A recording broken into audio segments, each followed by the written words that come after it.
success. We pray that at the end of the day, we would have people who will be better in their activities. We pray that everything will run smoothly. Give you all the praise. Thank you for prayers answered. In Jesus' name we prayed. Amen. Amen.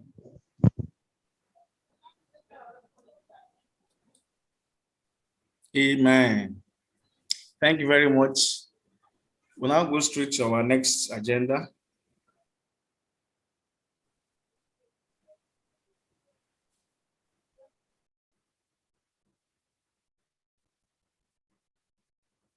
And that'll be a remark from our SP representative here. That's the students' chair, Mr. Kennedy. Israel will be giving us the opening remarks.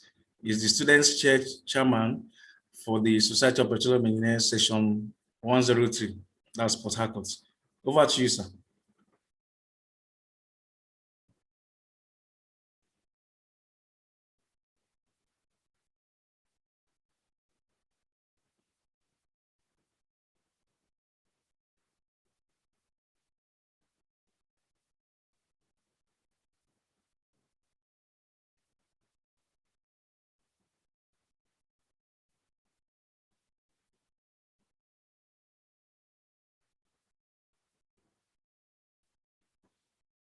Opening remarks by Mr. Kennedy.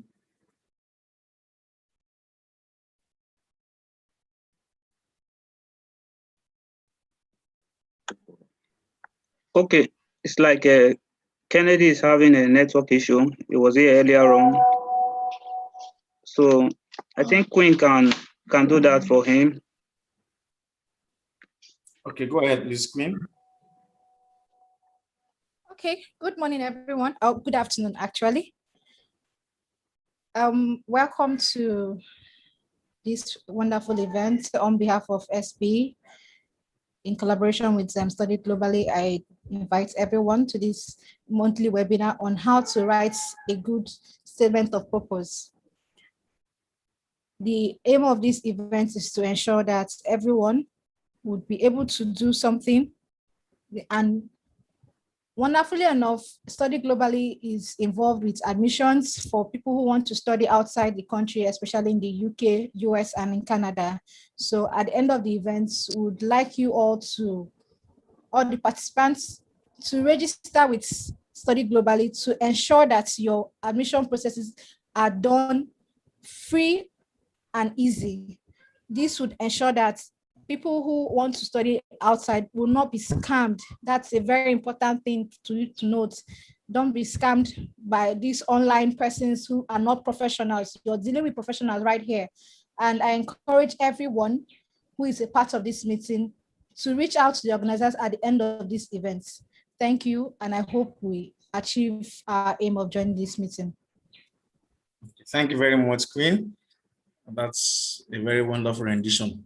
So on behalf of our team, I would like to quickly go to the next point on our agenda, and that has to be the keynote address by an expert in the field of international studies, or an expert in education.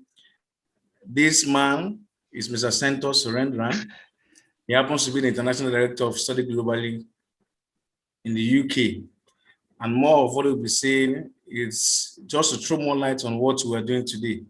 So I would like to give the floor to Mr. Santos to give his keynote address. Thank you. So good afternoon, everyone. My name is Santos Surendran. I'm one of the International Director for Study Globally. I'm based in Leicester, which is in United Kingdom. So at Study Globally, we help students like yourself to study abroad. So today's focus is mainly for the UK market. So to start the journey, obviously, please contact one of our education consultants. They're all present today. Okay. So the next step for yourself is to gather the documents. Okay. So these documents, they start from your passport copy, your academic transcripts, education certificates, English proficiency certificate, a personal statement, reference letters, and if there's any explanation on a study gap, then you need a letter for those. Okay, so once you have all those documents, our team will collect them. Then they will share with you the courses and the universities that will suit your budget or your preference as well. And then once you approve, we will apply in your behalf and we'll get an offer letter for you. Okay. Okay, so you will have more than one offer letter itself.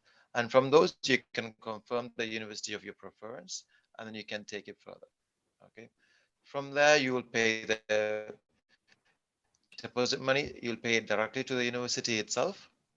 And once this is done and process, the university will issue a CAS letter, and with the CAS letter, you can apply for a student visa. Okay. So from the documents, one of the documents that most students tend to struggle is personal statement, or SOP. Okay. And if you have a borderline application, a good statement of purpose can get you an offer letter itself. Okay, so today our team will guide you on how to get a really good personal statement. So I'm going to hand over to Onikachi Igiwe, and he will go through the presentation. Thank you.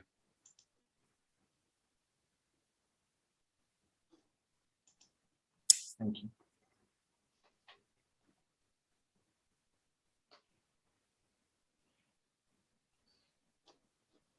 And I will help you guys with the question and answer a bit later on as well. So Onikachi is yours now. Okay, thank you very much. You're welcome.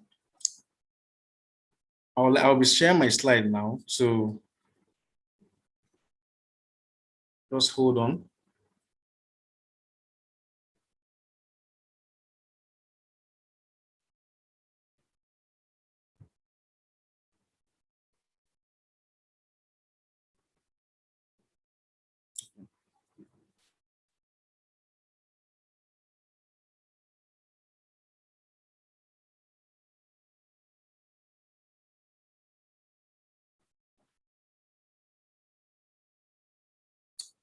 I hope you can all see the slide.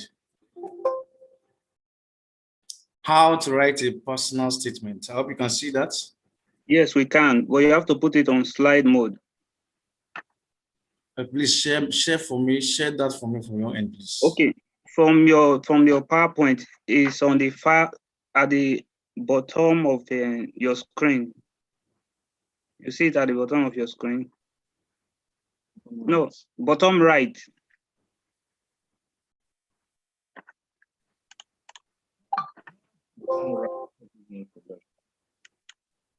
Bottom right of your screen, you see some icon there. The last one. Bottom right.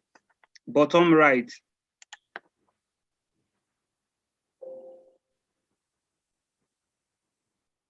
You can please share it from your end, please. Okay, let me do that.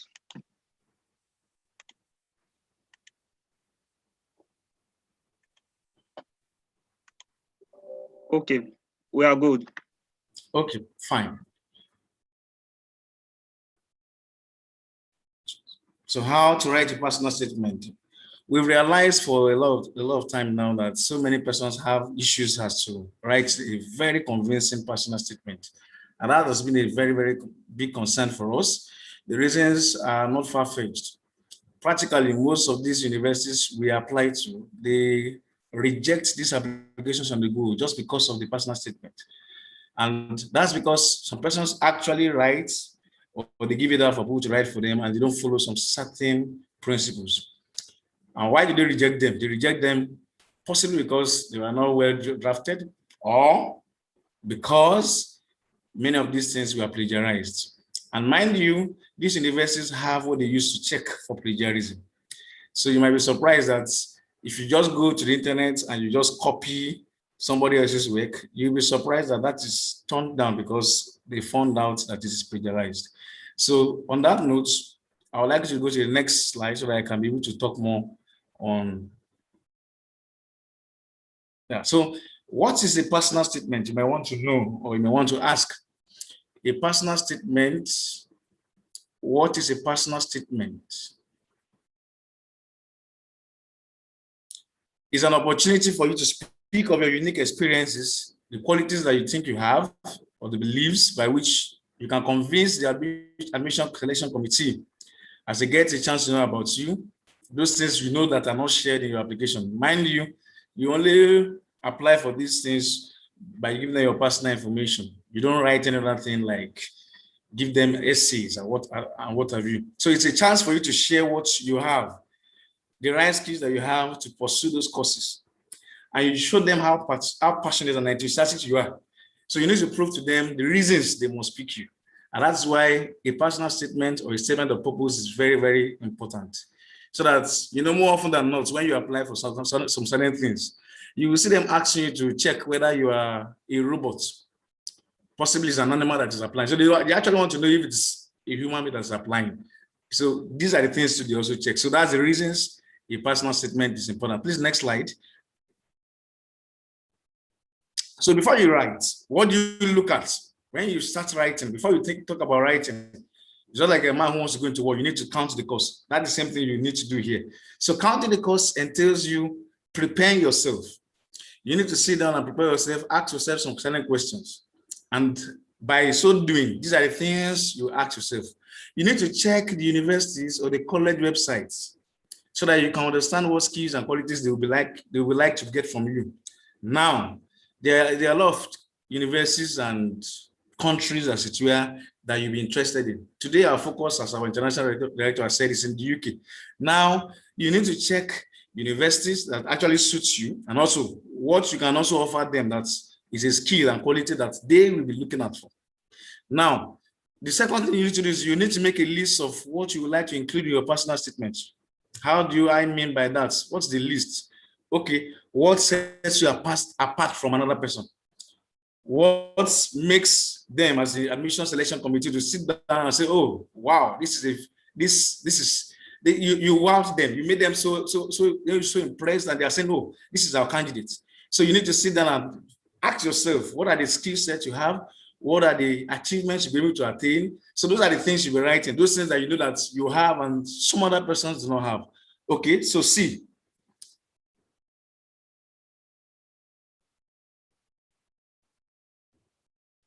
I've thought about making a list of what you want to include. So please go to the next slide, please.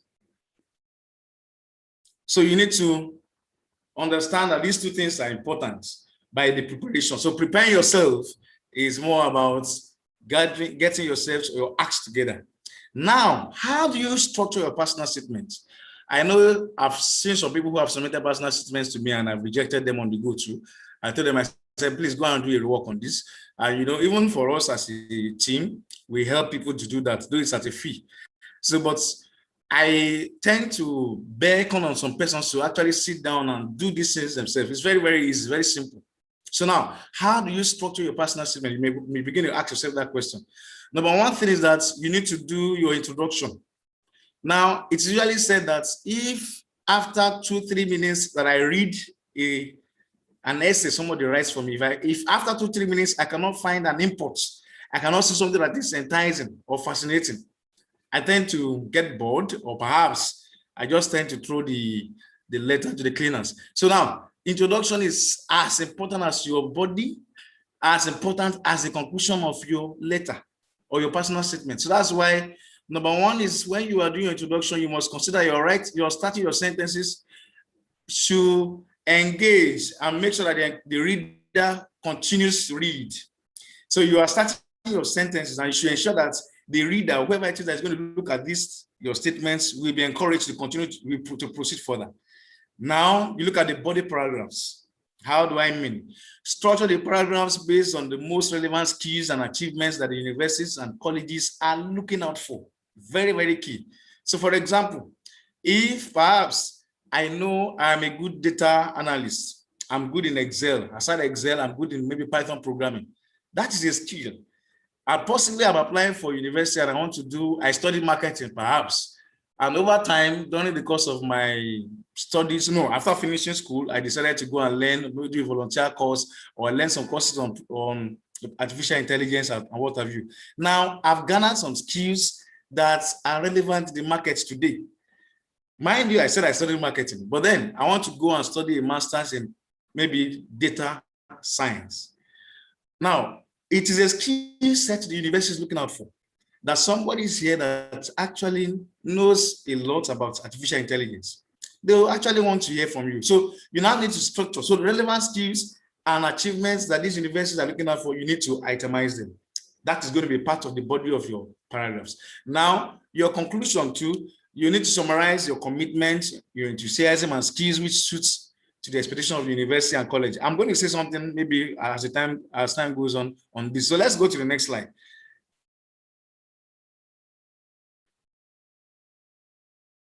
So the technical details, that these are the things they look out for. So more often than not, you'll be surprised you finish writing and you were not selected, or perhaps they rejected your application. I got a mail sometimes last week from somebody whose SOP was rejected twice. And that was because he wrote overboard and the length was more than necessary. So you need to be cautious about this. There are actually some applications you can use even on Microsoft Word to check for your character. So your length should not be more than 4,000 characters or just 47 lines of text, so including the spaces and backlines. So it's very, very key. There is a postscript here, which is saying you must make sure you do not copy. Now, I'm going to reiterate on this. Many people go online, they just see what somebody has done in the past, and they copy and paste. They don't sit down and maybe do some edition. What might be accepted if they look at through that website or through that particular software they have, and they find out, okay, it is plagiarized by maybe over 70%, they won't accept it. They understand some persons might want to change some words and the rest, so they might allow it fly. So you need to be very, very cautious. You must not copy. Use your exact words.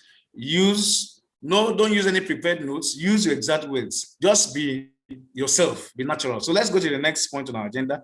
Sorry, on this slide. And you need to proofread. You need to check for grammar.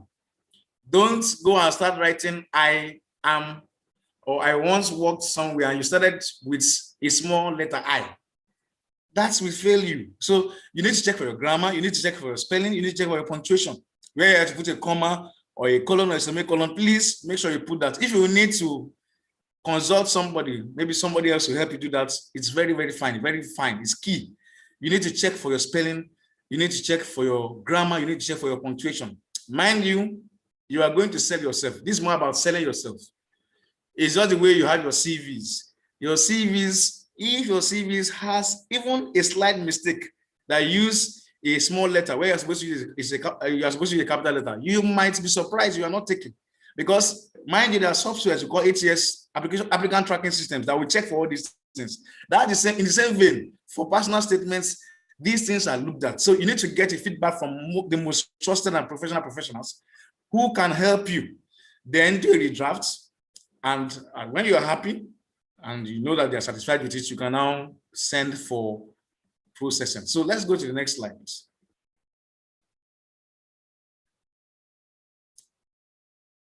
So what do you include in your personal statement? I've said before now, you need to tell the committee, those who are going to sit down and look at this, your application, you need to tell them that you're actually interested in the desired subject. What do you want to study? You want to study mechanical engineering, and possibly maybe you did electrical engineering in school. It's fine, it's no problems. You can diversify, but you need to tell them what interests you. What is your interest? Why are you passionate about studying that course? Possibly you worked somewhere, you did a short-term course, or you were a volunteer somewhere, and you observe that during the course of your training, you learned electrical engineering, and you're now in the field of work, and everything you're doing is about machines. You can tell the selection committee that, see, I actually studied electrical engineering, but I have passion for machines. I can couple valves. I know how to work with flanges. I know how to work with. When you state this, that elicits them. They're excited. They say, okay, let's proceed for that. Let's see what this guy has to offer. Or let's see what this girl has to offer. So what interests you? You need to write them down. Now, you need to also write your previous studies and relate it to your selected course. Like I said, I'm using electrical engineer, for example. Somebody who finished with electrical engineering and who wants to do mechanical engineering, a master's in mechanical engineering, you need to interrelate, tell them how the electrical engineering you've studied in school is interwoven to that of the mechanical engineering or the mechanical engineering as a course. So they are very, very, very key. So you need to tell them how project management technology you studied in your university is related to construction technology. So for me, I'll be telling them that, okay, it's true, I worked as a project manager. I had a project I managed. And all of a sudden, it was a great project to the extent that I found myself sitting down with architects. And I saw myself working with other members of the construction team. And I was the one who supervised this project. Mind you, project management, there are so many projects you can manage. A project is just a subset of programs. So you can now give them how you can relate this thing to the course you want to study. So I studied project management in school, and I want to study construction technology. I will now tell them what interests me, and also I will put to them that, okay, it is true I studied project management, but there's an area of project management which has to do with construction. I'm not a construction person. I'm not a civil engineer. I'm not an architect, but I know I was able to manage projects from initiation to execution. When you put that down, tell them some technical terms that, okay, you did on the course of your work. It's going to be very, very relevant, even at this time. So you need to also know that you need to put any previous work experience. It's very key. Now, these things I'm mentioning are actually your body, the body. This is not introduction now. It's the body of your letter, your body of your statement. And it's not so much grammar. You need to show them how the previous places you've worked, possibly the even volunteering jobs you did. Some people do volunteering jobs. Some persons who are at home who are saying they don't have jobs to do, they can actually go to some companies and say they want to work for free, majorly to gain experience. So you need to tell them that you've gained some certain form of experience and that you can relate it with what you want to do, this course you are choosing. So you need to mention the previous work experiences you've done. You need to tell them about how relevant those aspects of the jobs are to these courses you want to study. Also, volunteering jobs, you need to also say to them. So possibly one day you finish from school during the course of your studies and you are supposed to do IT, and you just decided along the line, you just decided to stay in a retail shop and you are learning some certain things. You learned how to do some kind of gross, understood what we call gross profits. You could do some profit and loss analysis. And you finish from school as a marketer. Maybe you finish from BSc, maybe BSc economics. And you want to go and study business administration. And you forget that 3 months, 4 months, when you are working without your boss in the office, and it was showing you certain things, how they could use Excel, how you could plot some graphs, how you could sit down and calculate and know how a business makes profit and how a business makes its loss, and how you can make a business sustainable over time. All these relevant skills, you can see that just small. I'm just giving you examples. You can see how small they are. You can see now that you can put this down and show these people that you know what you're made of. You have this onion. So you also state the hobbies that relates to your subject. I think I was telling somebody some time ago about someone who want to study data science. And this is someone who studied in school, finished from school, and he studied something totally different. I think he studied marketing. But because within a year, he started some programs on data science, online and also offline. And he had this hobby. And one of the hobbies he mentioned to me was so good. What was the hobby? That he's a good player. He can play chess. That alone, for somebody who is playing chess, you understand that that game has to do with a lot of brain work. Now, you can see that it's a hobby that I'm a good player of chess. I can play chess. Remember, you need a lot of creativity to be able to play that game.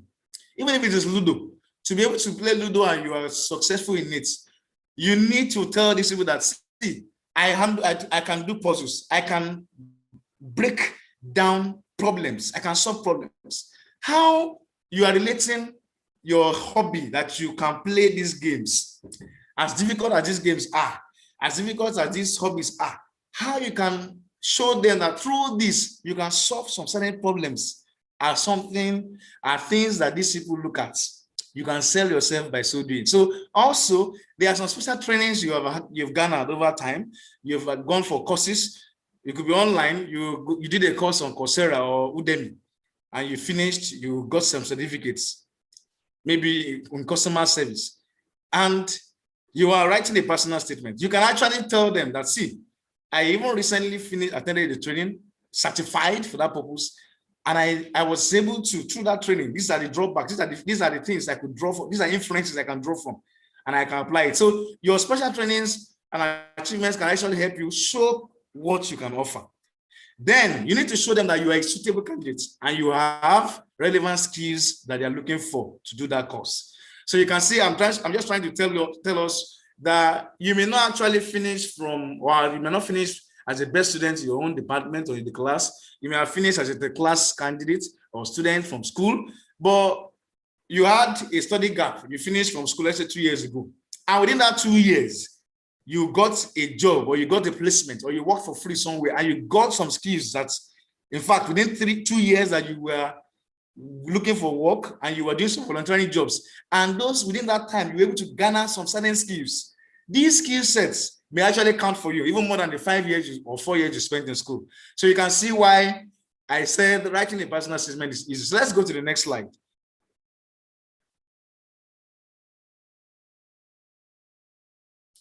So these are the general tips to note when you are writing your statement. You need to know the reason you are applying for your selected course. There could be courses. In Study Globally, we help people who apply to 5 schools at a go. So when they submit the applications to us, 5 schools at a go, we help them submit the applications. So there is a reason you are applying for those schools.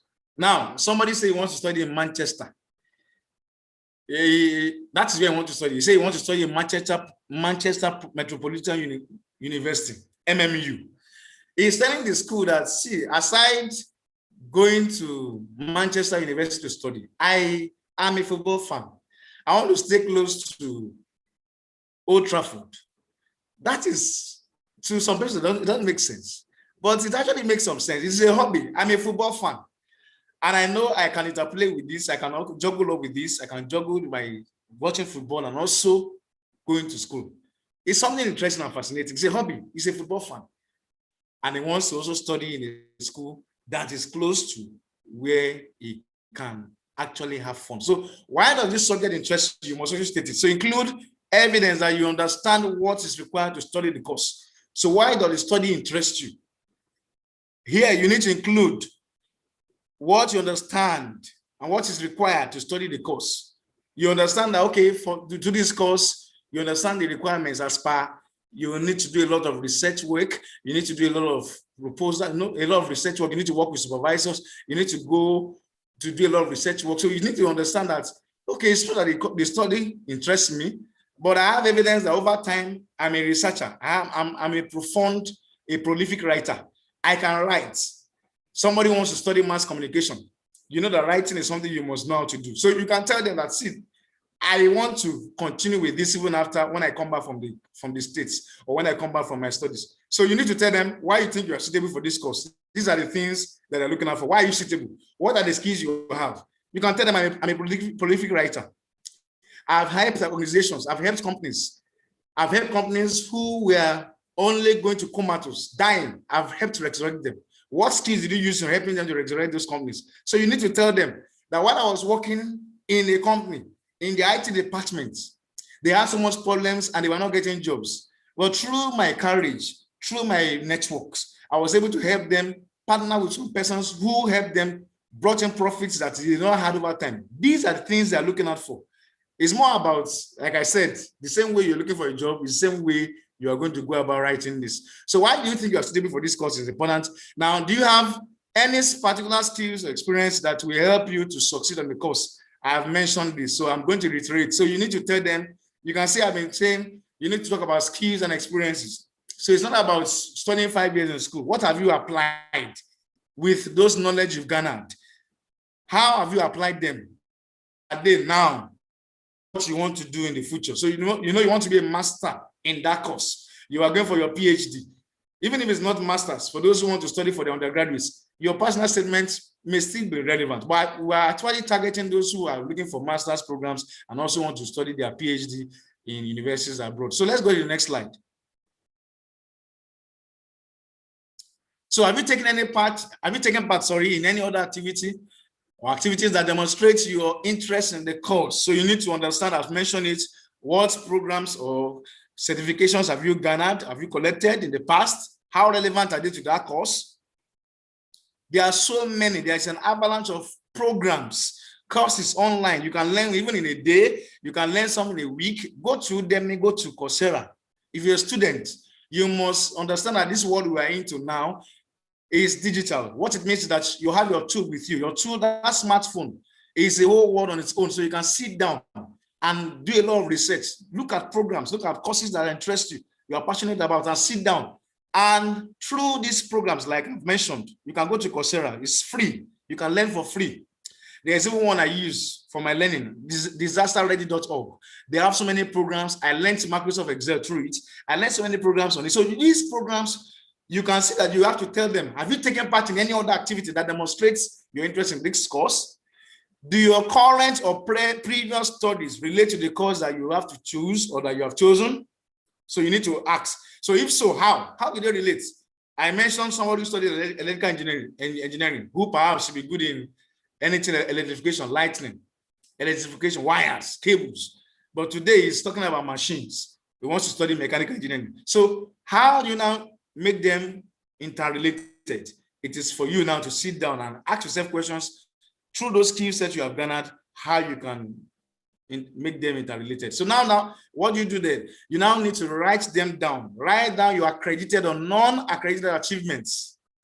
Think about the moments you are proud of, the positions or responsibilities that you have taken or you have held in the past, that you establish your interests and your unique qualities.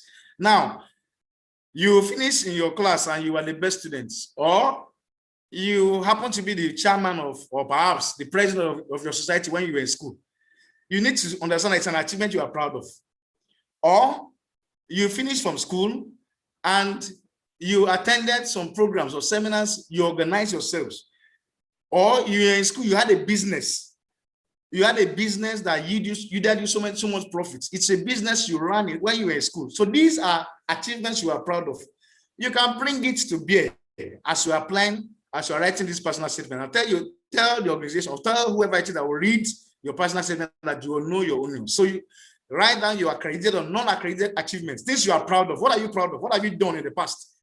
You helped a church to set up their facilities. You were able to give them so much value for their money. These are the things you are proud of. Or perhaps you can tell them what you did in the past, that you are, anytime you wake up and they call you, ask you for anything you can do. Like you might be someone that is very good in writing. It's a skill. You can say yourself that way. So these are the things you are proud of. You can also please write them down. Write them down. It's very key to write them down. Next slide, please. So if you are into a full-time education, or if you are not, sorry, you should please give details of any relevant work, paid or unpaid, and information about your current or previous employment. So for those of us who are here, who are listening, who have not worked, or who perhaps have been out of school for years, for some time, usually the universities will ask you to explain your study gap. Very, very key. So you cannot tell them that within 5 years you finished from school, 6, 7 years, you didn't work. That's why one important document we ask you to submit when you submit your applications to us is your CV. Your CV, curriculum vitae, tells us about yourself. It's what you use to sell. You sell yourself to your CV. Now, we check for this as well, where you have worked. Okay, you say you finished school 2015. That's 6 years from now, 6 years since that time you finished. What have you been doing? Okay, you said you have finished school, there's no job, no paid job. What have you done? What are the volunteering jobs you have done? What businesses have you been able to do on your own? Things that, you've not gone to school, or perhaps you've not been able to attend school for a while. But these things are very relevant to them. What have you done? They're unpaid. There are things that you did, they didn't pay you, they didn't pay you salary, but you were able to do for yourself. What courses were you doing within that time frame? Somebody finished school like 2 months ago, but within that 2 months, this guy, I have seen him, he has gone for courses, offline and even online. He has attended programs, attended courses, and today he's getting certifications, certified. So you can actually show them that, see, there are relevant courses or programs or perhaps experiences I have that I've garnered that I can bring to bear even while I want to study. So write your hobbies. Please write a list of your hobbies, your interests, your social activities. So you can see we have SP, Society of Petroleum Engineers. A lot of things that we do in SP. I'm sure they will tell us more after now, but I'm just trying to incorporate what we do also. You can see the partnership we have with them. So many volunteering courses we do that will help you hone your skill sets. So if you are here and you are not a member, we'll also tell you how you can be a member after now. So but that's not part of what I'm doing here. But I'm just trying to tell you that these are volunteering jobs you can do that will help advance your course. You can say you have worked, you volunteered for SP, you volunteered for maybe my company, Study Globally, and there are skill sets you've garnered within that time, and you can use it to apply. So please note that your hobbies are very, very important. You need them. Note that your interests, your social activities, those groups you belong to when you were in school. You are vice president, you are vice chairman, sorry, you are treasurer in this maybe society of chemical engineering. or postgraduate or petroleum engineering students. So you can tell them that you belong to this group. So if you're a mature student, explain what you have been doing since you left school. Also provide additional evidence to support your claims. Please, if you're a mature student, we know that in Canada, for example, somebody who is about 35 years, you might be refused visa. But if it's for UK, they can accept that. So at times you can be 45 and you want to still study. So you can show them that you have what it takes to apply for that course. And you can tell them you have additional evidence to support your claims. I'm pretty sure they will allow you. Please, next slide. Now, you need to also tell them about the additional details, placements, I've said it, work experiences or volunteering works you have done. If you are an international student, like for those of us who are in Nigeria, we are international students. So tell the universities why you want to study and why you think that, now why you want to study in English. You need to tell them. You need to tell them why you want to study in the UK, for example, and why you think you can successfully complete a course that is taught in English. Mind you that most of these universities require that you have English language proficiency. So it means you need to take IELTS. You can take maybe Cambridge Professional Examination, CBE. You can take exams like TOEFL, Test of English as a Foreign Language. So why some persons' application might be refused is if you come from countries that they don't speak English and you don't have IELTS, for example, you might be refused. So for UK, many of the institutions will apply for our candidates. They accept them even with your WAEC. As long as you have 6.6 in WAEC, they will accept that. So if you were taught in a language not in English language, aside English language, you need to tell them, you need to show them you have completed a course. And that's why we used to ask for them to submit your English language proficiency examination. You need to show it. You need a proof. If it's IELTS, they give you a band, maybe band 6.0. Some schools say band 6.5 or 7. It's fine, it's good to go, but you must show them that you have what it takes to undertake that program and that you are taught. So you have to mention it. Say if some of your studies have been taught or examined in English, and if you have taken any part in activities before and use English and outside your course, you need to also state that. Now, if you know that you would like to take, if you know you would like to achieve you would like to achieve something after a course, explain how you want to use the knowledge and experience that you've gained. How does the course relate to what you want to do in the future? Now, this is very, very key in your personal statement. In fact, it's in your conclusion. Anytime you are writing your personal statement, always explain to them what you tend to achieve after you complete the course. Please note, it is going to be looked at. They will check for this. They are actually looking for this. It is part of what you are concluding with. Explain to them.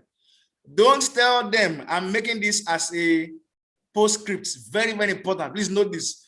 Don't tell the admission selection committee that you would like to remain in the UK, for example, after your program. Your application will be rejected. I'm just being frank. Do not state that after completing the course, I would like to remain in UK to continue to extend the frontiers of knowledge on this profession.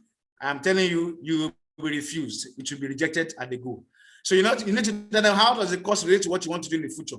So you can tell them that you want to use your experience, the experience from learning for 1 year in the program.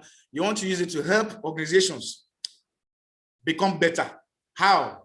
You want to use your experience to reduce or to save costs for your organization. You realize that every time they sublet some of these are works, these are jobs, they do many jobs and they sublet it.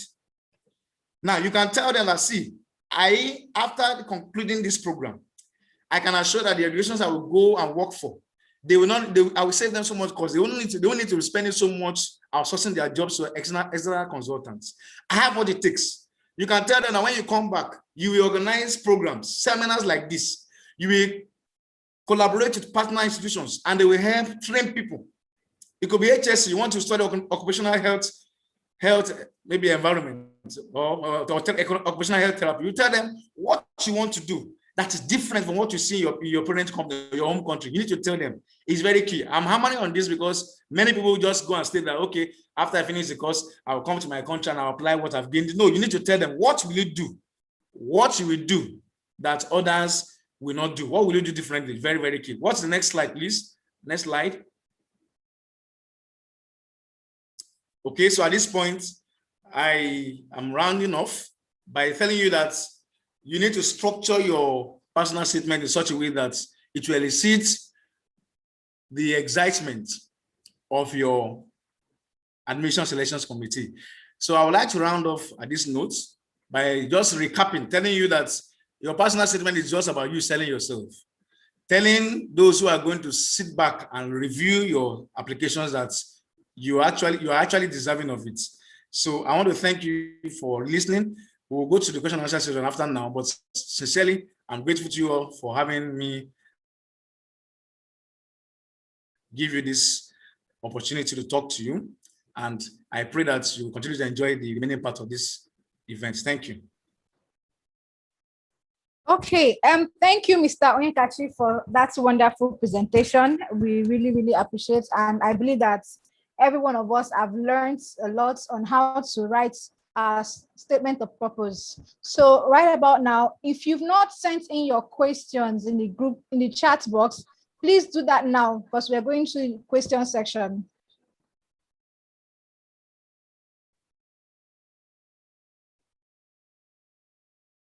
Okay, so we have a question from Praise Eke Opa. She says, what's the difference between the statement of purpose and personal statements?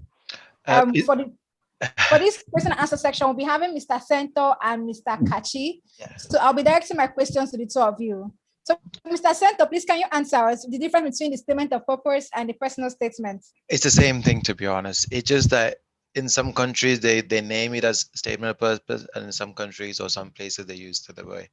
But the meaning is the same. Yeah. Okay, thank you, Mr. Sento. And Praise, I believe you've gotten the answer to your question. So we have another question here. That says, okay,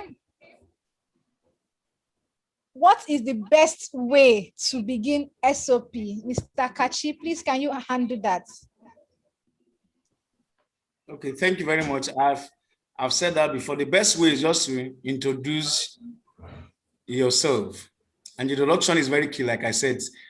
In less than 2-3 minutes, once they look at it, they should be able to know where you are headed to. So just introduction. You can tell them that, okay, a master's in business administration will give me an opportunity to hone my skills. Now, over the years, I've worked in places, or perhaps I studied in a course that was totally at variance with what I actually want to do now. Maybe I finished in maybe business, maybe I studied marketing.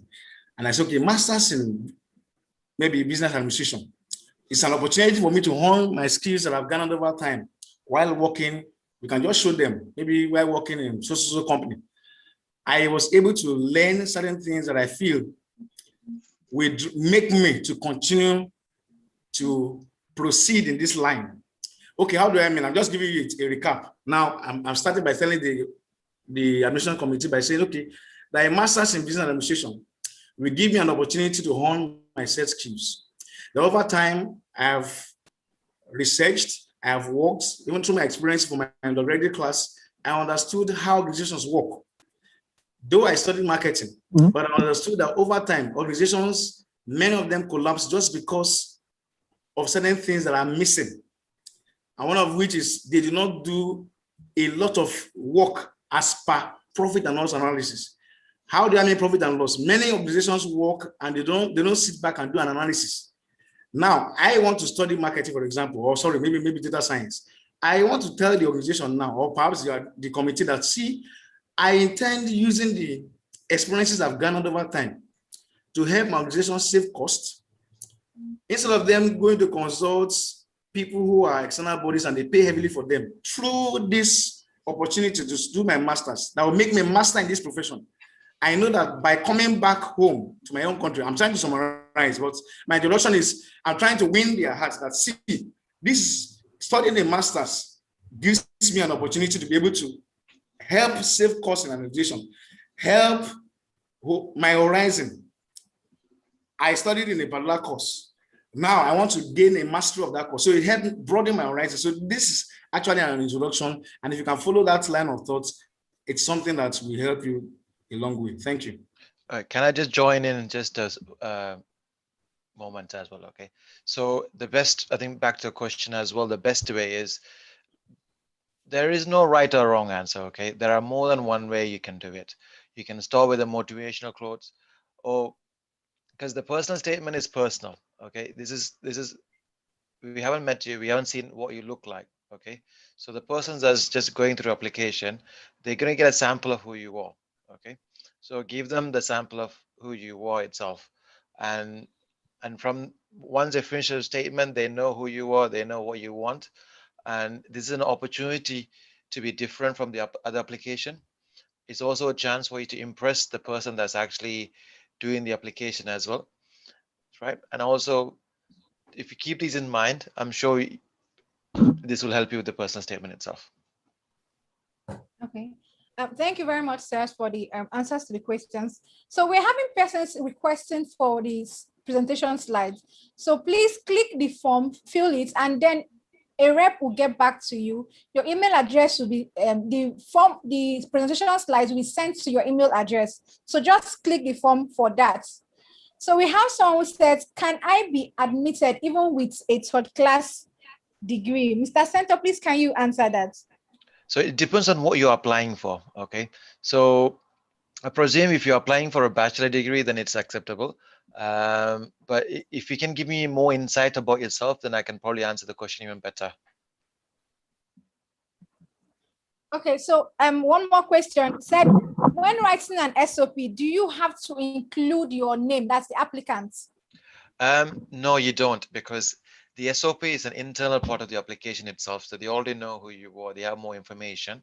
So this is just, you don't need to put your name in there. Okay, so that's all the questions we'll be having now. I'll be handing over to the facilitator. Thank you once more for this section. Okay, sorry, one more question. It said, is it right for us to write GRE for universities in USA? Sorry, say that again. Said, is it right for us to write GRE for universities in USA? Graduates Records Examination, GRE. Yeah, no, I understand that. Wavering. Okay, I think this person is trying to ask if there's a way to waive it. Oh, okay, yeah. There are some ways, to be honest, okay? Again, we need to know your previous education and everything as well. There are ways to do it itself, yes. We can do them, but if you have more understanding about yourself personally, then we can tell you how this can be possible. And it's the same for, oh, sorry. Yeah. Is it right for us to write a GRE for your Indian waiver? At times it's been verified, but still used. So,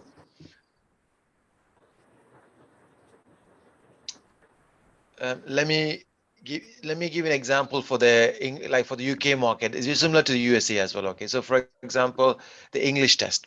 Okay, so in UK, the English test or the English proficiency test is important, but it can be waived off. Okay, so the way it can be waived off is, for example, with your if you had a previous degree that was taught in English, or if you have really good marks in your secondary education, it can be waived off. Sometimes the university itself might have their own test as well. Again, back to the university stays, it's the same again. Okay. I can see one more question saying that how can one get application fee waived off? So for UK, there's no application fees. Majority of them doesn't have an application fee. For Canada and US, the application fee is by the universities. It's not something we set, but now and again they will have offers. They might have a 50% off. They might not even have 100% off as well. So during those times, then we can ask them to waive it off. Sometimes there's a slight possibility that we can ask them, but this is by the university itself, and they do this just to stop people from wasting that time itself. Okay, it's not something that we take the money to ourselves. It is paid directly with the university. Okay, thank you very much, Mr. Sento, Mr. Mekachi. Thank you very, very much. We really appreciate your presence here. We'll be moving on to the next item on the agenda, and I'm handing over to the facilitator. Thank you.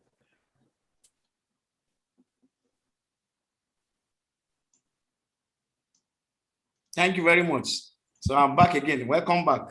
So we'll go to our photo session now, and that's going to be taken by Mr. Uchenna. All right, everyone, please, can we on our video camera so that we can have a photo of this session, please? So everyone on your video camera, please, so we can take a photo of this session. All right. Some people have still not on their video. Please kindly on your video so we'll take a photo of the session.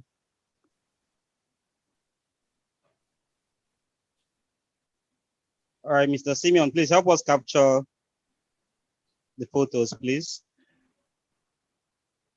Okay, some videos are still coming up. Let's just give them a few seconds. Okay.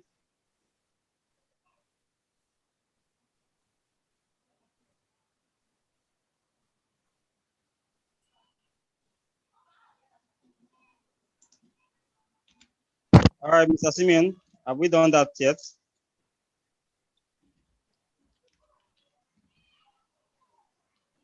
"30 seconds. All right.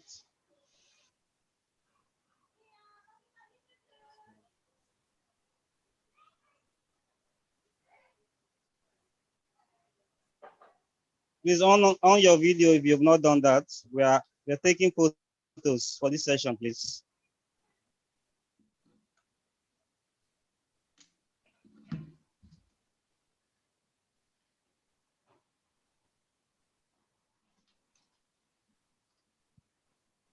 Okay, we are good. Okay, that's good. So we'll move to the next item on the agenda now. Please, the facilitator should take over from here. All right, thank you. So let's go straight to the next on our agenda that has to do with the announcement. So quickly, so that I won't waste much of our time, I hand over to Mr. Olushola Adebule. Thank you. Okay, thanks again. And I must appreciate Mr. Kashi for that wonderful presentation. Just to go to the announcement, once again, this study globally, and it is important we mention some of those things we do so that we can actually acquaint ourselves with them. Number one, Study Global, we actually provide a free independent advice and guidance to students who are applying to study in the UK, Canada, and in USA, just as it has been mentioned. Also, we actually provide a list of recommended university for you to apply in. We also provide you with and review your application form. It is also important you know that even your personal statement will help in reviewing it. We also give advice on documents that are required for this university. We also advise on available scholarship. Also, we advise you on decision of which offer to accept. We also give you proper support throughout the application process until your enrollment. Just to bring to your notice, we are in partnership with more than 250 education provider in UK, Canada, and USA, and that actually give us a wide range of opportunity to serve you better. Also in Nigeria here, we have our office in Port Harcourt and in Lagos.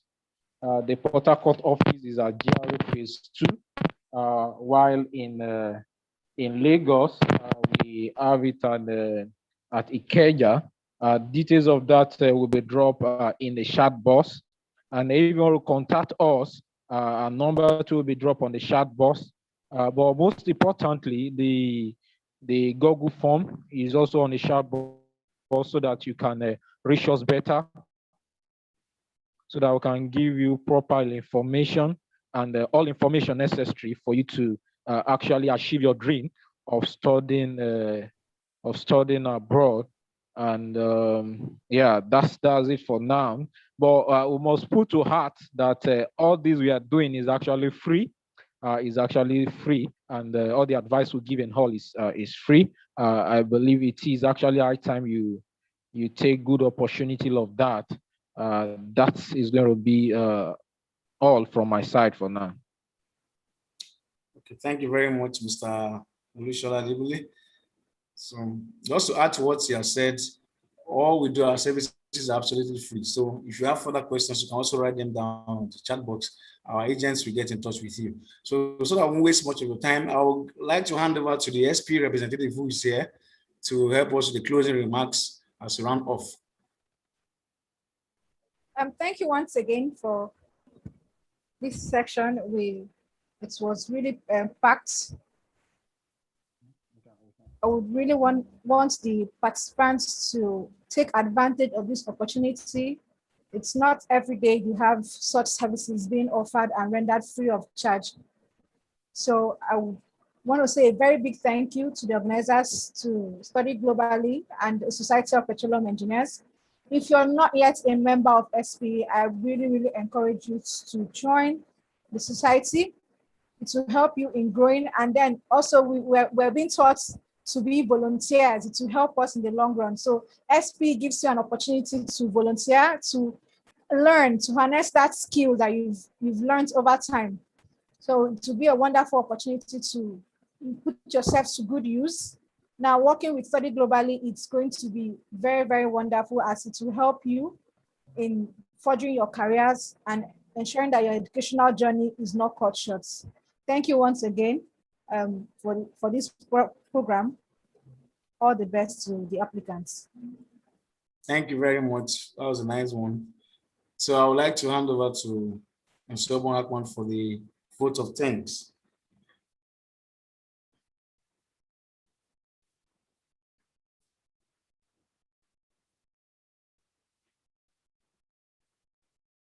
Okay, I'll be doing that on our behalf. So on behalf of the organizers, that's SP in collaboration with the Study Globally Nigeria, I want to thank every one of you that has found time to join us for this epoch-making occasion. This is the median edition of our monthly webinars. It's going to be what we'll be doing every month. So please look out for the next edition, and it is going to be very, very interesting. I want to thank you for spending time out of your tight schedules to be in attendance for this occasion or event. Many thanks to our consultants, those who have been working at the back end. Many thanks to Mr. Center, International Director. We are so happy, we're glad to have you in our midst today. And I'm sure subsequent ones will be involved. So I think he just let me know now that you will be handling the next presentation for next month. So I'm glad to inform you that this program continues and it has come to stay. So next month we'll be having an interesting topic that will be handled by International Director. So you need to understand that what we do, majority of our work is just to help you fulfill your dreams. So if you are looking at an opportunity of studying abroad as a means to live and work abroad, you have the only best place to go about it is just through our agency. And what is our own unique selling point or proposition is the fact that Study Globally, we do our services absolutely free. Other organizations, last week I consulted with an organization who said that the good, I had to pay them, I will have to pay 150,000 naira just to help, from them to help me to do and to start applying for my own admission. Can you imagine? Another company is asking me for that. So ours is absolutely free. So I want to thank you all for finding time to be part of this event. And we know that it doesn't end here. So for those who have made interest in the intention to have a copy of the slide, we'll send your emails. Just drop your emails in the chat box and our agent will get to you. So many thanks to you all for your time. I want to thank specifically those who are working at the back end who made this to work. Thank you very, very much. Thank you. And I hope we'll be having this. We'll let you know with the exact time we'll be having this next month. Thank you very much. On behalf of Study Global in Nigeria, on behalf of SP, we say thank you and God bless you. So we'll go straight to the closing prayer, and that will be handled by Mr. Frank Silvanus.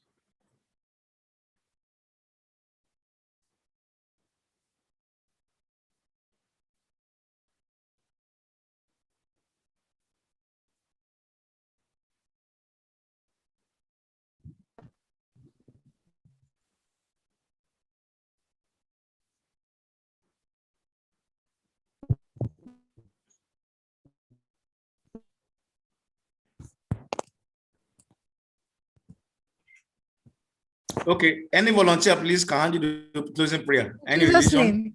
Okay, man. Father, we thank you for this program. We thank you for all the things that we've learned today. We thank you because we know it's going to help us improve our lives. Thank you because we know that from this day forward, we're going to keep growing higher and higher. We thank you for the organizers. We thank you for how you helped them to put this up. We pray for more wisdom for them to pilot their affairs in the name of Jesus. Lord, we Amen. give all the praise for all the things you've done. Praise and glory to your holy name. In Jesus' name we pray. Amen. Thank you very, very much. So we'll see you some other time. We'll get in touch with you after this program so you can have a nice day. Enjoy the rest of the weekend. God bless you.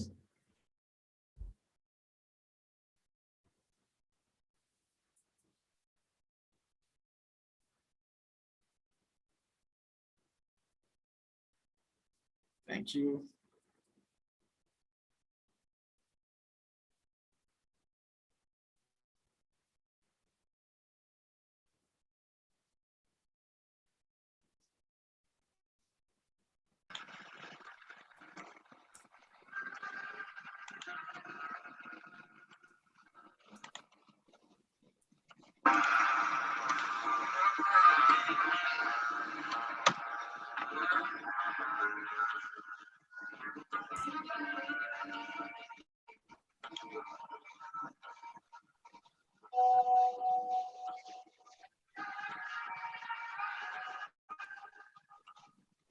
I like the program, Shai. Are we still recording?